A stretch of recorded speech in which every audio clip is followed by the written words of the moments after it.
Welcome everyone to New HD NYC with your host Ray K, available on all major podcast platforms and powered by New HD Media.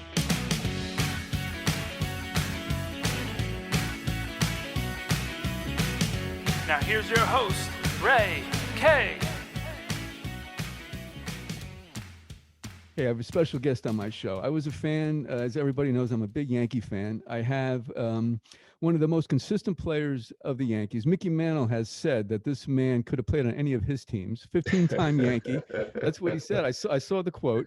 All-Star World Series. He's done it all. 46.7 WAR. I know there was no WAR when we were younger, but that is pretty darn good. It's better than about 30% of the Hall of Famers in there. I'll leave it at that. But this man is integrity and all those great words is what come to mind. Consistency, stalwart of the Yankee teams from the so-called Horace Clarke era over to the championship years. So my pleasure to have Roy White with us today. Roy, welcome. All right. Good to be with you. All right. Thank you again. Let's start, Roy. I want to hear about your growing up years. What was it like growing up in California? Well, the greatest thing about growing up in Southern California, and I basically grew up in Compton, was that we have that great weather all year round where you can play baseball. Okay. So we had a bunch of kids in the neighborhood that all loved baseball, as myself. And we used to have our own World Series games or a game of the week in each other's backyard, when I was around 11, 12, but we're all in Little League. But we had our own league where we called the sock ball league. Okay. And since we didn't have a ball, we would get a sock and we would stuff it with rags and make a ball out of it, tie it up tight. And my backyard was Ebbets Field.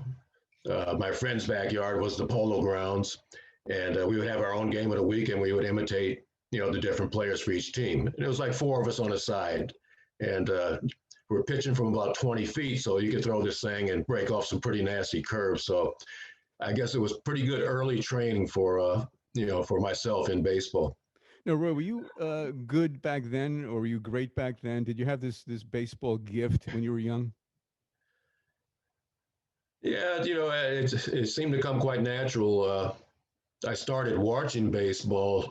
It was AAA baseball in the Pacific Coast League. Okay. Which was real big out there. They had the Hollywood Stars, the Los Angeles Angels, Sacramento Solons, and got to see a lot of guys that came up there that went to the big league. So that was another thing that really piqued my interest in baseball. And when I started playing in Little League, I started off just kind of average, but then I kind of just blossomed and became better with each year. And in fact, now I played in the Compton Western Little League. Now in that Little League, 5 of us made it to the major leagues. So besides myself, we had Reggie Smith, who played with the Dodgers and the Cardinals, came up as the Red Sox actually. Donald Wilson, who pitched for the Houston Astros. We had Lenny Randles, had like a 10-year major league career, Rangers, Mets, and a second baseman named Davey Nelson, who played for the Cleveland Indians and several other major league clubs for like 10 years. So a lot of baseball talent came out of that Little League. How was Reggie Smith back then? He must have been, was he like the star of the league? He had some pretty massive stats as a major league. He was actually. And he was the youngest, actually. I was a couple of years ahead of him, but he was the home run king of our Little League.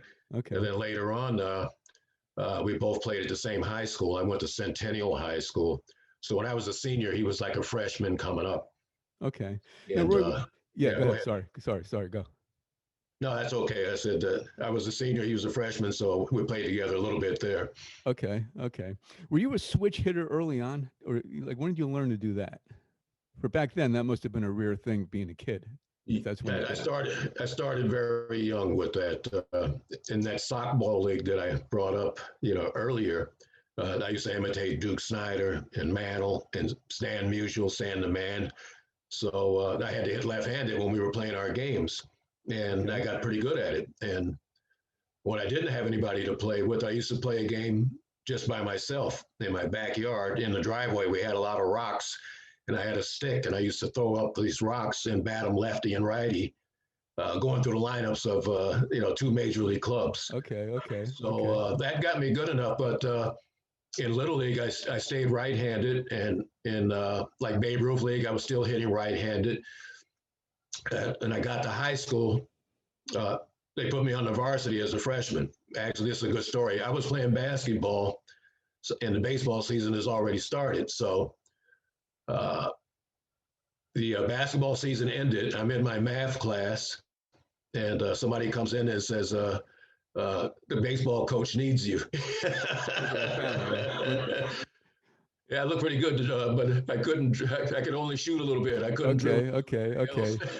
Well, you're beloved. A lot of my friends were sending me stuff. They find these things out, on classmates.com. Yeah. So anyway, they pulled me right out of the math class, and I was starting at second base on the varsity. And so after about 5 or 6 games, I was hitting about 250. Now you're a freshman in baseball I'm a starting varsity. freshman. Yeah. That's a pretty big deal.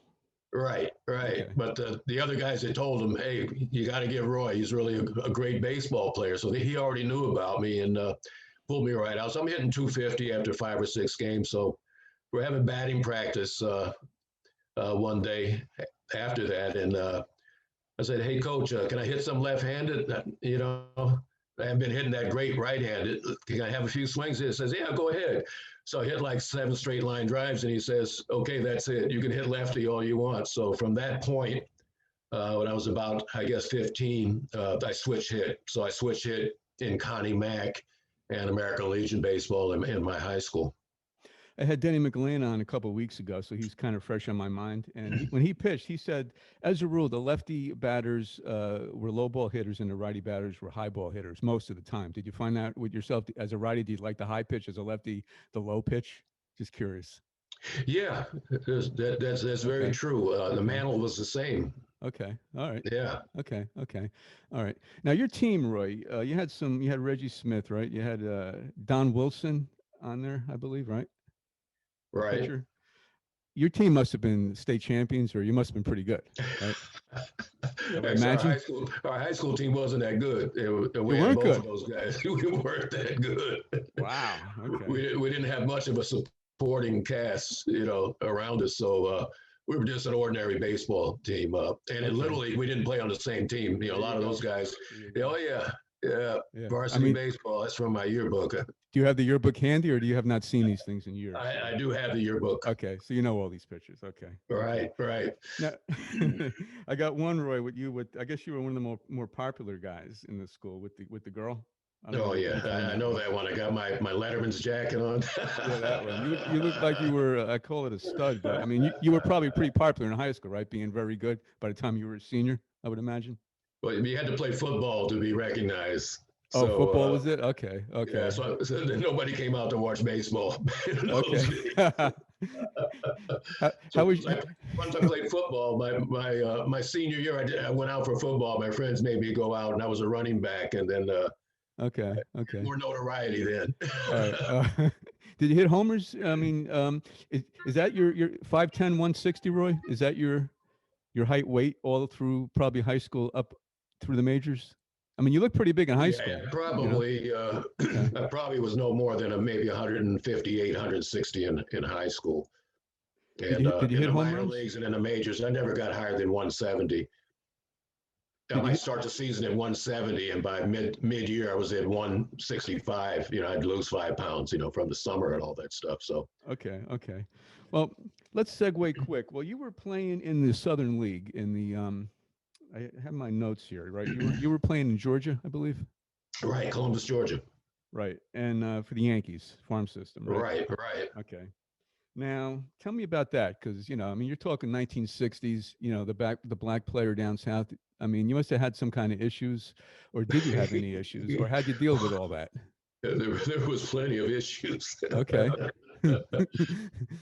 Yeah, that was something that I had never had confronted, growing up in Los Angeles, kind of a more liberal state. In fact, my father was white. My mother was of black heritage. My father was of German heritage, so mixed marriage and everything. So never was confronted with any issues, as a kid growing up in California. So the first spring training that I went to after I signed with the Yankees in spring training in 1962. So I fly to Tampa, Florida, and get on a bus, and I have to go to Haines City, Florida. That was where the spring training camp was. And so I checked into the Haines City motel, and I had a roommate from New York. His name was Dave Pavletic, a Polish guy. And so he taught me the ropes. He says, hey, we got to get up at 6:37. We go have breakfast, and then we go out to the baseball diamond. So I'm going out every day, and we got about 6 teams out there, all minor league teams, like D level and C level teams and B. So it was, and that's when they had more classifications back then. Black players from all over, from different cities, who I got to know, and so I'm at the ballpark one day, and one of the black players, his name was Leroy Reams. We're sitting, and he says, hey Roy, he says, how come I see you at the ballpark every day? You're over here, you're working out, you're playing the games. He says, but I never see you at night. Where are you staying? I said, wait, I'm at the Haines City Motel. He says, you're not supposed to be there. It's white only. So the Yankees thought I was white and had put me there. And I'm pretty light skinned, being a mixed race. So maybe they thought I was Latin or something like that.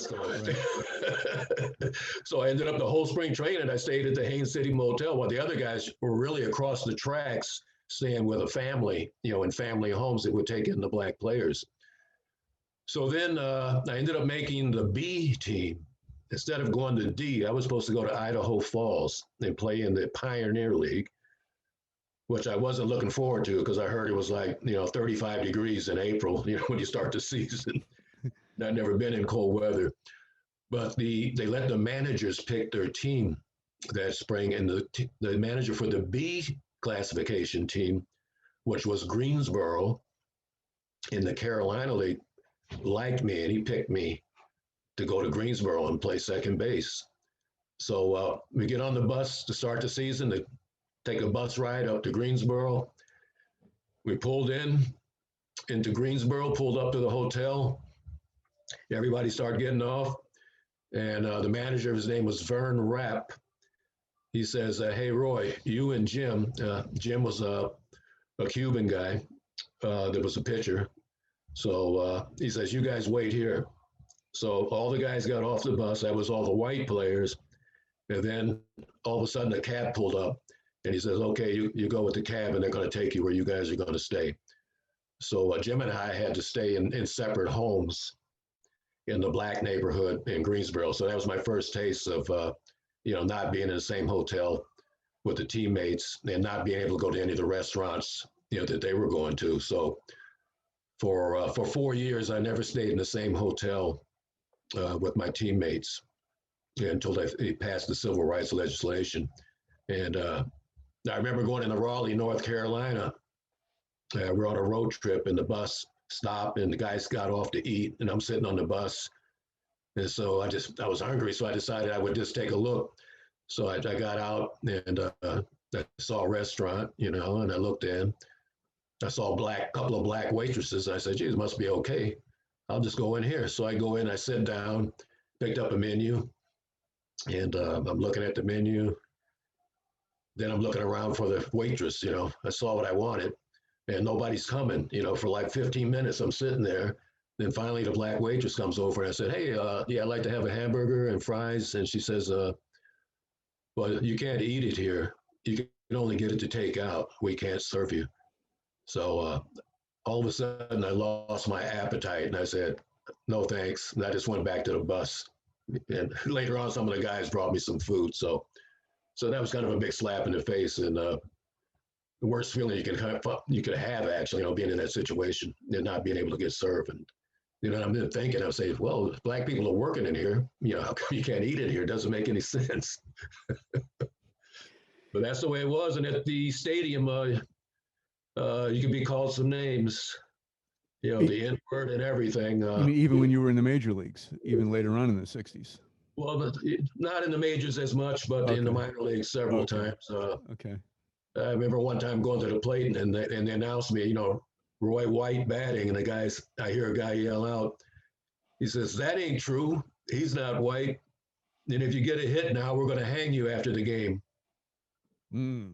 That made me think a little bit. Was that serious? Yeah. But in reality, I had it better than a lot of the guys that came up before me. Because it was starting, to get better with the civil rights marches and legislation and stuff like that. It was coming on. Now we're talking 60, 61, 62, 63. So Right. now it's moving along. Yeah, 62, 63, 64. And even the first spring training that I had with the Yankees in 65, I didn't stay in the same hotel, even in Florida, with the rest of the players. My wife and I stayed in a home, down in Fort Lauderdale. It's very sad, and then, what Jackie went through, of course, you, I guess, got a taste of it. Yeah, we know. Big time. So, and your demeanor was sort of similar to Jackie's, I would say, right?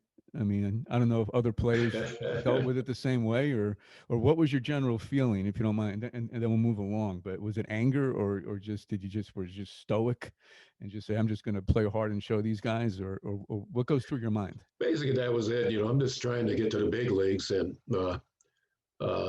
some of the players that played before me told me what to expect and everything. Okay. So I just kind of shrugged it off, and I've always been a pretty mellow guy, easy going type, and so I didn't let it really get me riled up. I think Jackie was a little more fiery than I am. Okay.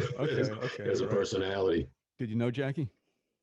Yeah, I had a chance to meet him several times in New York, in the off season at some banquets and stuff like that. Most impactful person in baseball, Jackie Robinson? Top two anyway? No doubt about that. A lot of us wouldn't have had the chance to attain being in the major leagues without him. So we all owe it to him, no doubt. Right. Roy, who was your idol growing up? I know you were a Reds fan, right? You like Cleveland. We're doing our research, so I'm finding out who your teams were. Yeah. Who was your idol? Did you have one guy that you really, loved? Actually, I think it was Stan Musial. Okay. He was I like the crouching left-handed stance and the way. Is that where you got that from? You had lefty. You were kind of low. Is that where that sort of emanated from? Yes, partly. And another guy that impressed me greatly when I first came up to the Yankees, it was Joe Pepitone, who hit from that kind of style. And it was my first spring training with the Yankees as a rookie. And so the first day when there's batting practice, I'm waiting to see everybody hit, so I'm around the cage. And the first guy that went up to hit was Yogi. Yogi was the coach, but he liked to step in and take his swing. So Yogi would get in there. He could still hit some line drives. And in Fort Lauderdale, the wind blew in from right field across the left, 25 to 30 mile an hour gusts. So it was pretty tough to crank one out in right.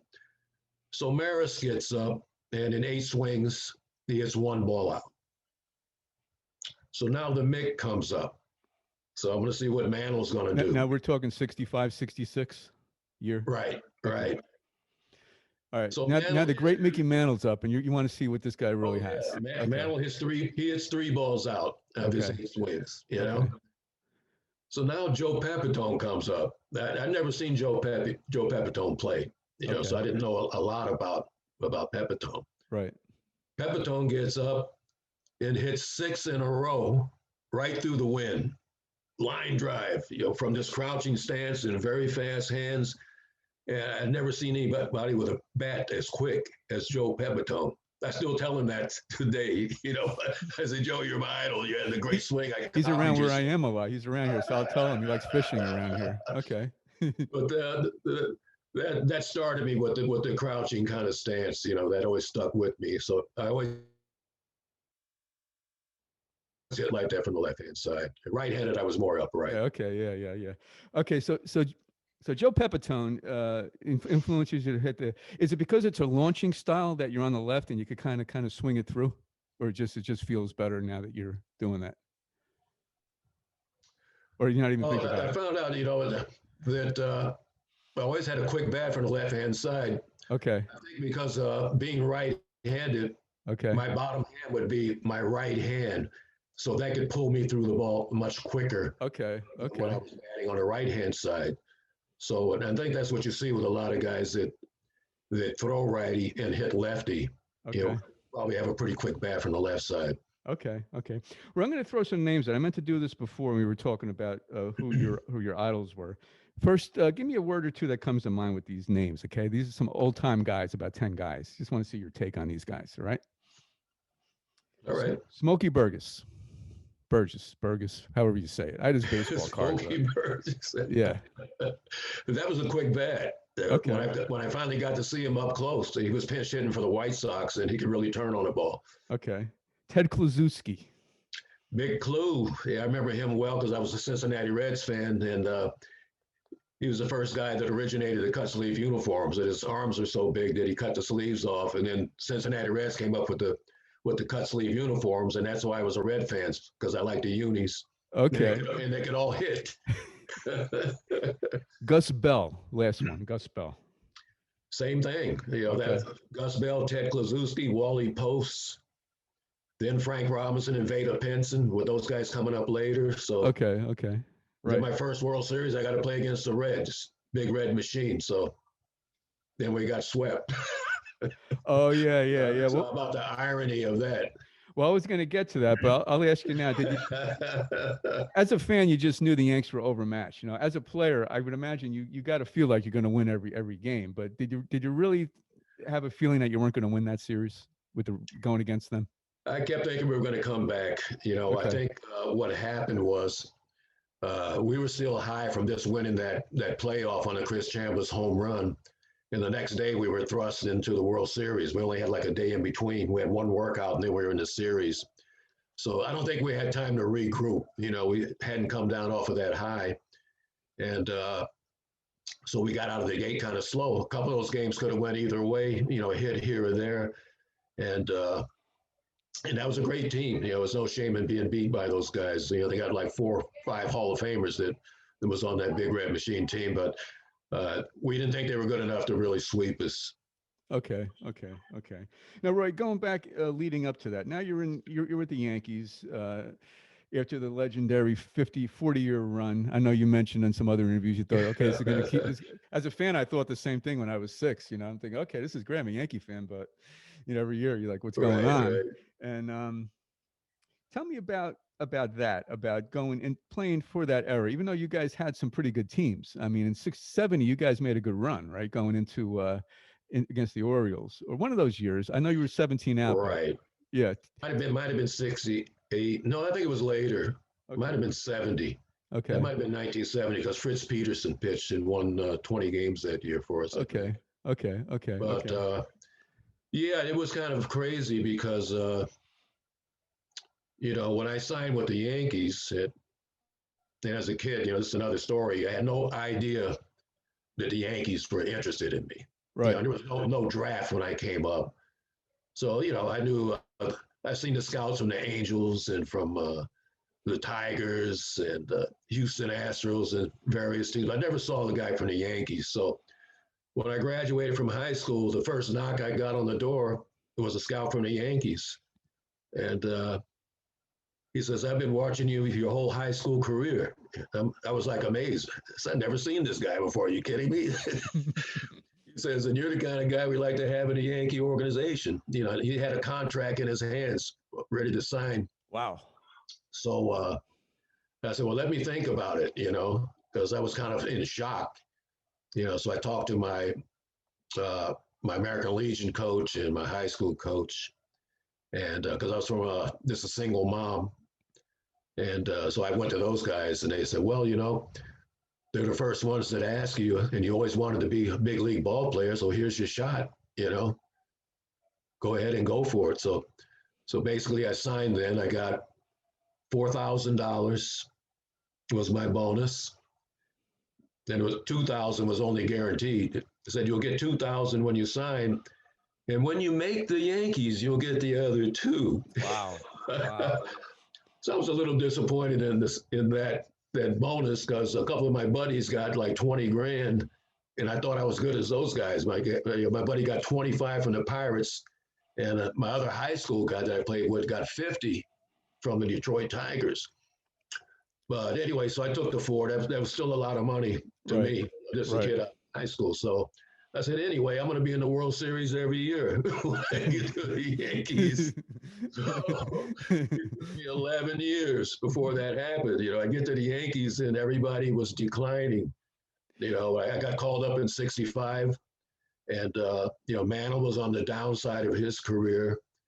Whitey Ford was on the downside. Ellie, Maris, Boyer, all those guys. So Whitey Ford, and nobody really realized it, but that's what was happening. So it was a struggle for 66, 67, 68. We're in the second divisions. Fans are laughing at us. And as I said, in 70, we finally started getting better.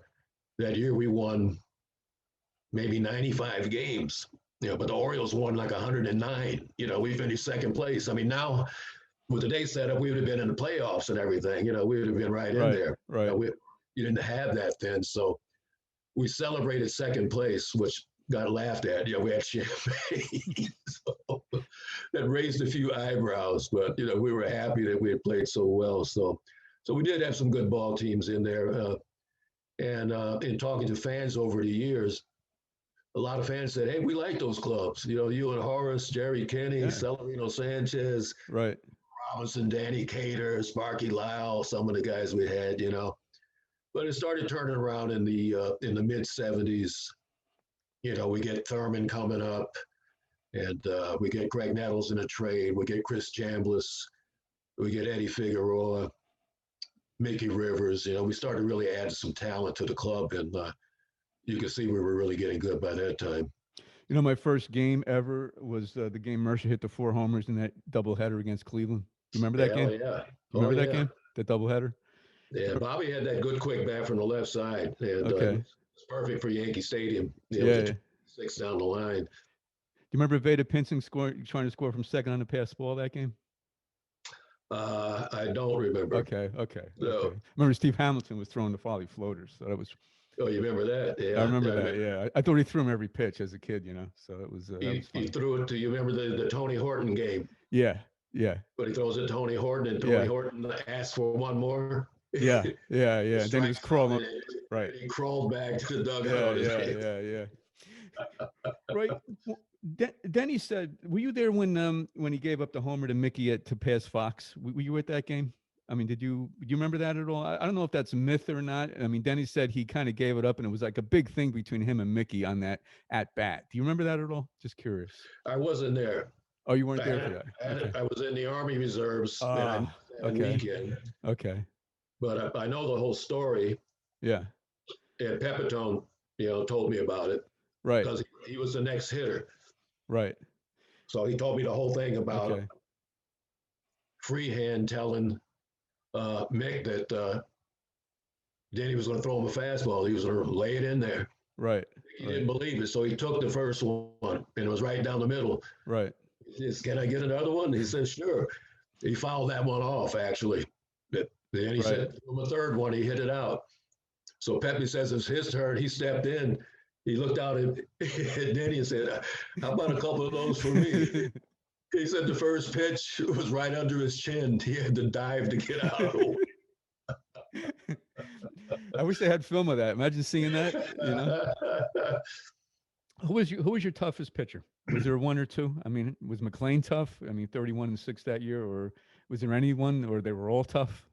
Well, I didn't mind facing Denny. He was fastball, curveball, basically, but he could spot the ball and everything. But I could see the ball off of him.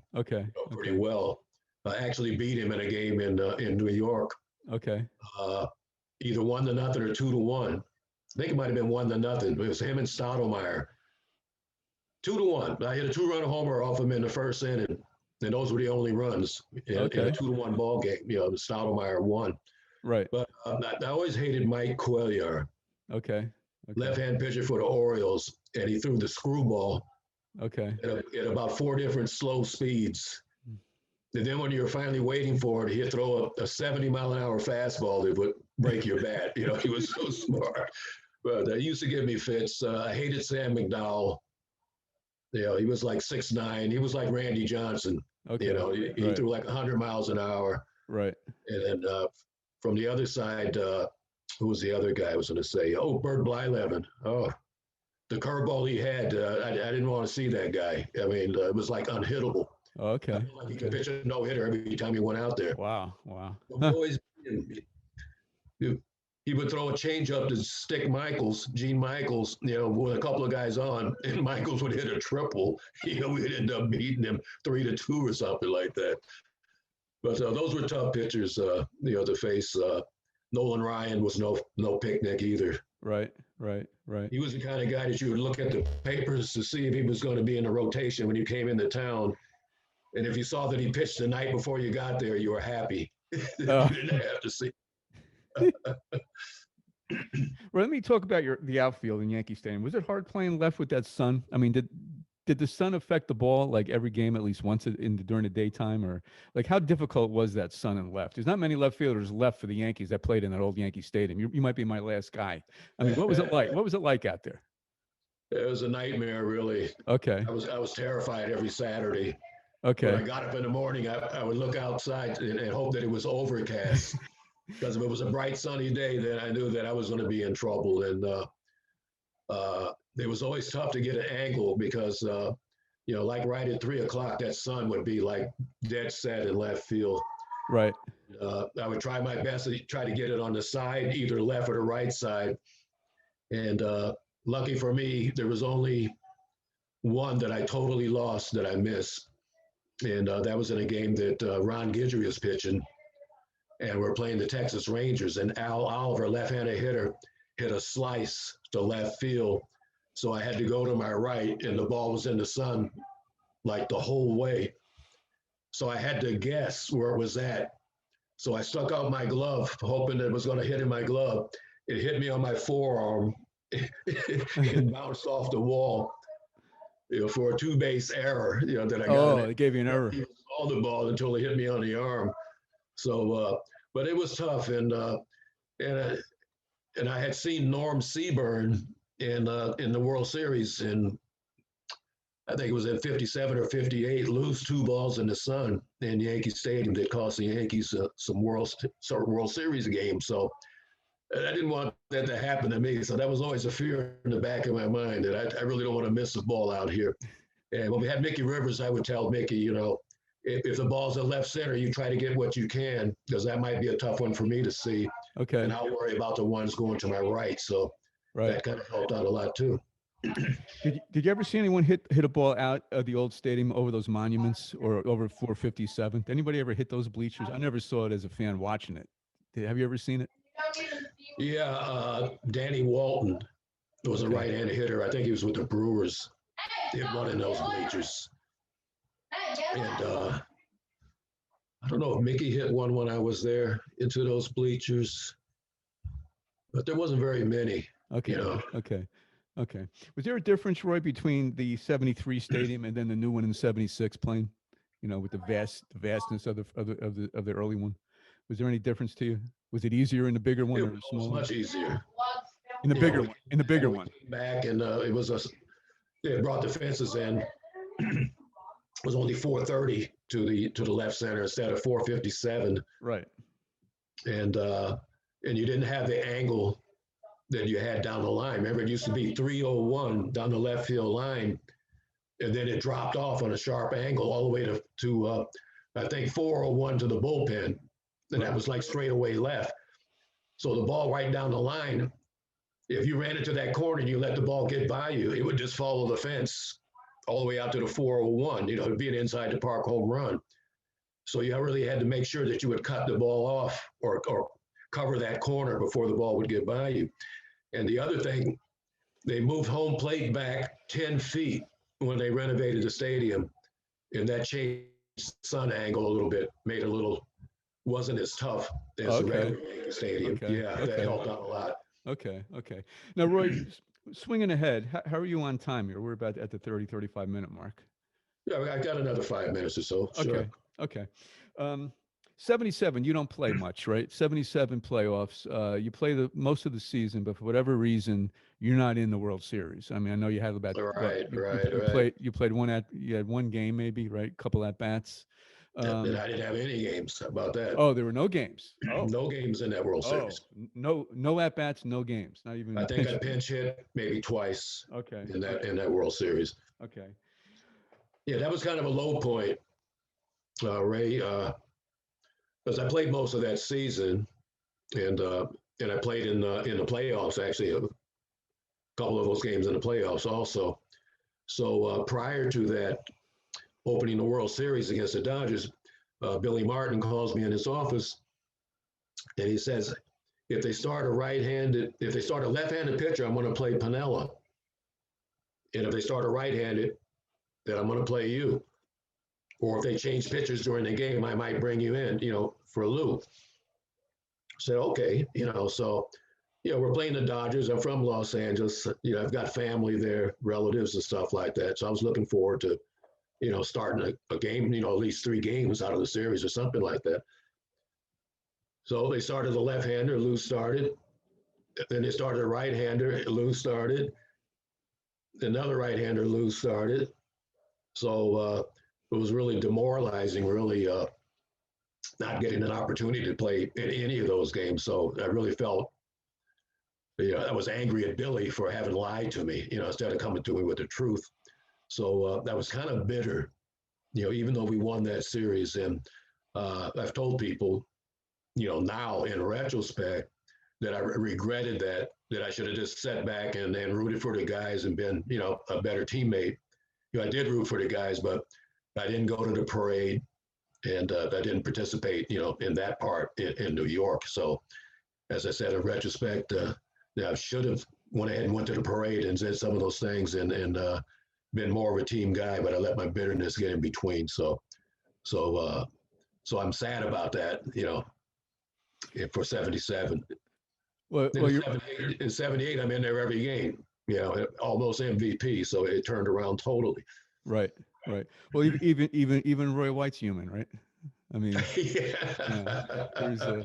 Well, I I think that's the competitive nature, when okay. Okay. to be in Right. there and you're in the World Series. That's the biggest thing, you want to be in there performing on the field. So I was really hurt, that Billy didn't start me in any of those games or get me in those games. It's very interesting because even at that level, Yeah. it's a human nature thing in another way that people are afraid to say no or that you're not going to play. So even Billy Yeah. says, so it's just interesting at that level, people still do that. I don't know. It's just Right.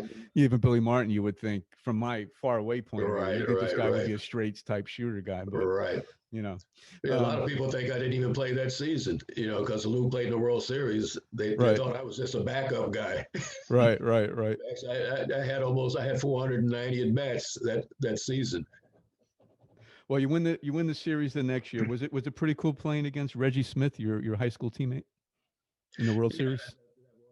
That was, and I had a home run in that series in Game 3 when he came back to New York, and that was the Greg Nettles game. Made all those great plays, saved me a lot of work. All those balls would have been coming out the left field. Yeah. I was grateful for him. And coming down to Game 6, Henry Heck, who wrote for the Post, he sits down at my stool, pregame, and he says, "For MVP, it's between you and Bucky Dent." Because I was having a good series. I was leading in runs scored, up there in hits. I had a home run, and Bucky had been hitting great also. So he says whoever has the best game is probably going to be the MVP. So the first time up, I get a double and I score. So I'm off to a good start. That was my last hit. I went 1 for 3. I think I walked. Bucky went like 3 for 4, and they made a couple of great plays. So Bucky was the MVP for that series, but I was close. So that was a big turnaround from what happened in 1977 to come back in '78. Oh yeah. Before I'm out there. Well, I mean, you've done just about everything. I mean, I know it's crazy. I know Rizzuto's in the Hall of Fame. I think Munson should be in, and I always think, I think you have a shot of you deserve to be in. If they belong in, I think that you should belong in from the longevity factor, the consistency. No. Your WAR is higher than other players, unless Bill Mazeroski numbers. It's just interesting how the Hall of Fame picks. Who should be in. I don't know. Well, I don't think Maybe I'm I'm a a Hall Yankee. of Fame guy, but Okay, with I'm a today, Yankee bias, I guess. with today's stats, so I come out a lot better because all the things that I did, they didn't keep stats on back then, on base Right, percentage and right, stuff like that, and right, right. some of these other ones, the WAR and some of these things. So I'm amazed when, like you said, my WAR is better than a lot of guys that. A few guys are in the Hall of Fame and stuff like that. I'm astounded, to see that. Two more things, Roy, and then I'm gonna let you go. I thought when Thurman died, I thought the Yankees weren't the same for about 10 years. Did you feel something like leave the team? I mean, from a fan's point of view, it just seemed like something was gone, from that team for a long time. Did that feeling come across on the team for a long term? I know you were gone the next year, but Right. did you feel that with him, or is it just me? I mean, I just felt like the team lost like the soul of the team. It seemed. Yeah, I would agree with you on that. He was a leader of that team. Him and I sat next to each other for all those seasons. From the time he came up as a rookie, we were like locker mates. So we were the last two lockers on the left side before he got to the trainer's room in Yankee Stadium. So we became pretty close friends. We sat together on a lot of flights. I watched him study to be a pilot. In that last season when he was started flying and stuff like that. And he told me about what he planned for the future, stuff what he was going to do when he got out of baseball. He was really thinking ahead all the time. Very smart guy, very sharp guy.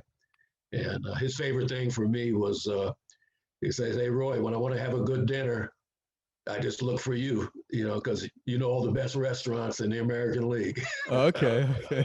So I was kind of the gourmet of the team. All right, all right, all right. So That's a nice memory to have that. great player, great heart, clutch guy.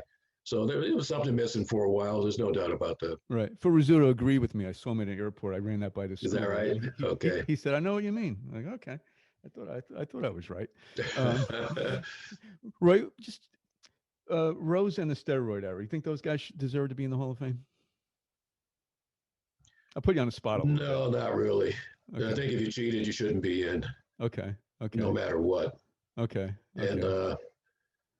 Pete, I think his arrogance really just killed him. That he never admitted, to what he did, Right. and I think that hurt him. I think if he would have come out and been more apologetic uh, uh, to what he did, that he might have got into the Hall of Fame. His Okay. credentials are Hall of Fame worthy. There's no doubt about that. But you can't bet on baseball. That's the one thing you see when you first walk in on the door, the big sign: Right. no betting on baseball, no gambling. So he's paid the price. What about the argument? I have the argument. I don't think they should be in either. Is the amphetamines? Well, players in the '60s just did the amphetamines, and they're in. People cheat all the way through, and in their own ways. Or how do you argue against that when people say that? I don't think amphetamines really help guys play better. Okay. Okay. Like the Okay. steroids actually was going to add maybe another 20 feet onto how far you could hit a baseball, how Okay. much strength and power that it gave you. Right. But I think amphetamines just made you think that you had some energy when you really Okay. did. Okay. That might work against you then, because you're Yeah, going for right. some false confidence. How are things with the COVID situation for you there right now? Like what's going on? Like how are you dealing with the last year? Are you still working for the Yankees? Like what's happening with Roy White today? No, well, it's been, it's really been bad, all the way around without having baseball, not being able to go to Yankee Stadium and do the appearances, meet and greets, and photo ops and stuff like that. So a lot of income, no doubt, went down the drain, without having baseball out there. And I miss meeting the fans and doing those things and seeing my teammates. So being at home every day and not being able to go out, it's been rough. So Could the players in your era play in today's era? What was that? Could the player in your era or before your era play in today's era? Because the Oh yeah, players are there's no bigger, doubt stronger, about it. all You know, that. the guys are bigger and stronger. I think they overdo the weightlifting a little bit. Okay. And right now the game's kind of gotten away from us, from the small skills. You know, it's strikeout or home run stuff, which I don't like to watch that much. So I think eventually it will evolve back to the kind of baseball that we were playing. You know, the all-around baseball type of stuff. So Right. Okay. Last one, Roy. Who's the best player you ever played against in baseball? for me, Tony Oliva. Okay. Tony played with the Minnesota Twins. When that guy was at the plate, I knew there was no pitch that could get him out. That he could hit anything he could throw up there and hit at any place. Maybe to left, maybe to center, maybe to right.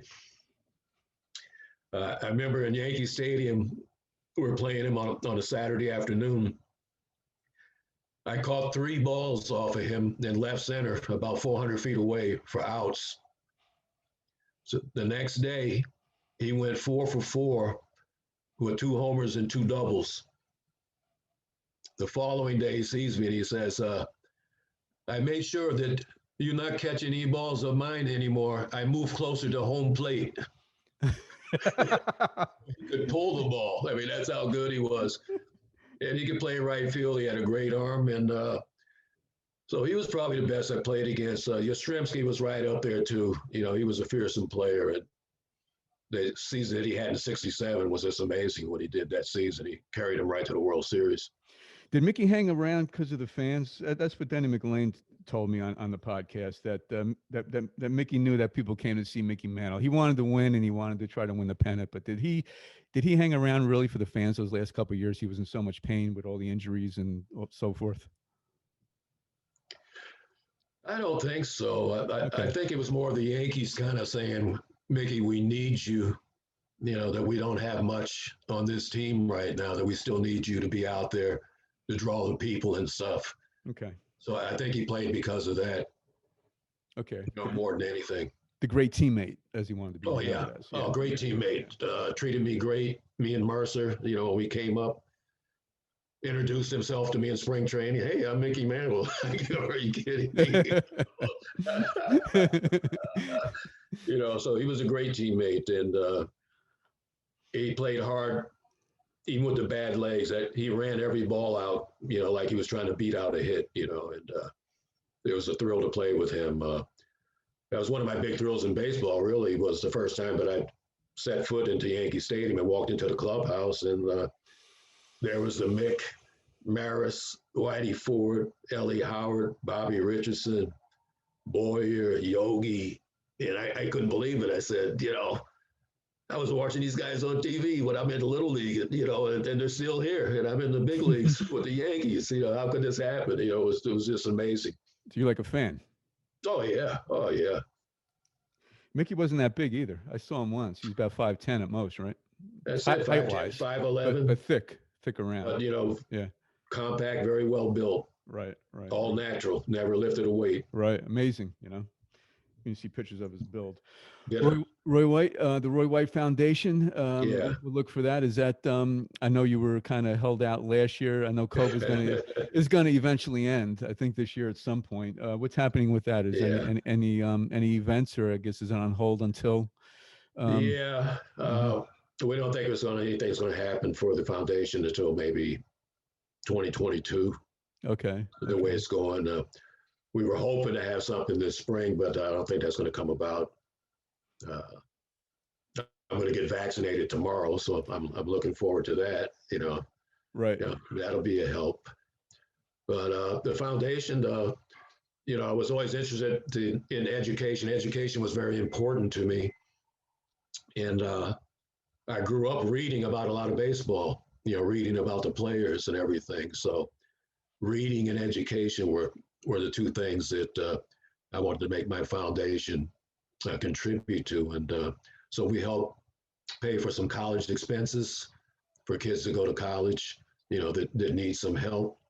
And we've been able to do that for, I guess, 12 years now, 12, 15 years. We've had the foundation, and we've probably helped about 300 or 400 kids go to college. So You can find us on the internet. That's roywhitefoundation.org. If anybody would like to contribute, which we can use since we can't do any fundraisers. So if anybody's able to donate, they can find us on the internet and find our address. And if they can send a donation, it would be greatly appreciated. It helps some kids go to college. Well, we're going to have a raffle, a 50-50 raffle electronically nationwide in about a month. No one's doing it. All right. So that might be an idea. You know? All right. That sounds good. Yeah. Roy White, it's been a pleasure. Thank you. Stay safe. Are you hopeful for the world? I mean, it's some crazy times, we have to admit. You maintain the Roy White hopefulness for everybody, or what's your demeanor on that? I'm the eternal optimist. Okay. So always look for the good side, man. Okay. That's going to turn around and we'll be back to normal. Nice. Good. I am Ray K. Roy White. Thank you for coming out. All right. Appreciate it. Great being on the show. All right. You're welcome. We'll catch you next time. Okay, man. Thank you for tuning into this episode of New HD NYC. Please remember to rate, review, and subscribe to our show on your favorite podcast platform.